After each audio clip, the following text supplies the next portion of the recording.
এ হচ্ছে Daikin VRF এর remote.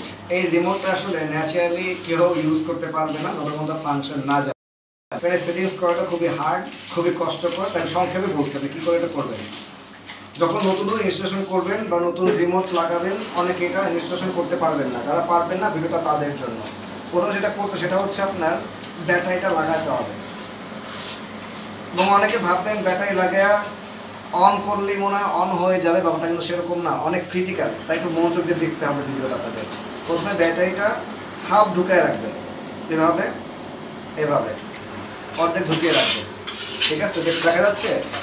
ওকে, fine.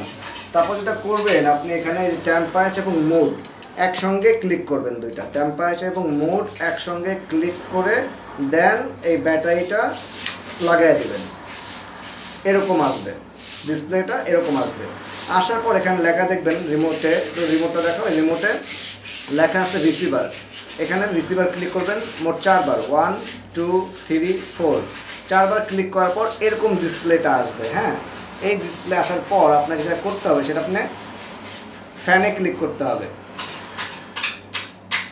Mode fan, এই যে আপনার কিন্তু ইনস্টলেশন হয়ে গেল। যদি আপনি এভাবে না করতেন তাহলে সারাদিন টিপাটিপি করলেও লাভ হতো না, আপনার রিমোট চালু হতো না। এই হচ্ছে ডাইকিনের নতুন যে ভার্সন আসছে, এটা হচ্ছে ডাইকিন রিমোট, যে নতুন আসছে মার্কেট, নতুন ভার্সন ভিআরএফ এর। এটা এইভাবে ইনস্টলেশন করতে হয়, আদারওয়াইজ আপনি করতে পারবেন না। তো ভালো থাকবেন সবাই, দেখা হবে নতুন আরেকটি ভিডিও নিয়ে। ডাইকিন ব্যবহার করুন, আরামে থাকুন, আনন্দে থাকুন এবং আপনার জীবনটাকে ঠান্ডা করুন। ডাইকিন ভিআরএফ ব্যবহার করুন।